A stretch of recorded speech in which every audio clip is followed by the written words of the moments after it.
Welcome back to my channel. So friends, ఇప్పుడు వచ్చేసి మనం గట్కేసర్ మున్సిపాలిటీలో ఉన్నాము.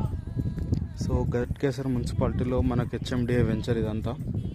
సో టోటల్ వచ్చేసి 28.5 ఎకరాలు ఓవరాల్గా ఇది. సో ఫ్రెండ్స్, ఇది వెల్ డెవలప్డ్ వెంచర్ చూస్తున్నారు కదా. ఇది 100 feet road, CC road, completed underground drainage, electricity.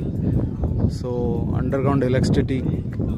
So దీంట్లో club house, swimming pool, resort, plus మనకి ఇది వచ్చేసి సిద్ధార్థ ఇంటర్నేషనల్ స్కూల్ ల్యాండ్ అన్నట్టు 9 acres. అదే కాకుండా దీంట్లో మనకు children's park, so badminton and everything ఇలా మనం ప్రొవైడ్ చేస్తున్నాం ఫ్రెండ్స్ దీంట్లో. సో ఇంట్రెస్ట్ ఉన్న వాళ్ళు మాత్రం నా నెంబర్ కాల్ చేయొచ్చు. ఓన్లీ ఫర్ స్క్వేర్ యార్డ్ వచ్చేసి 20,000 మాత్రము, ఈస్ట్ ఫేసింగ్ 21,000.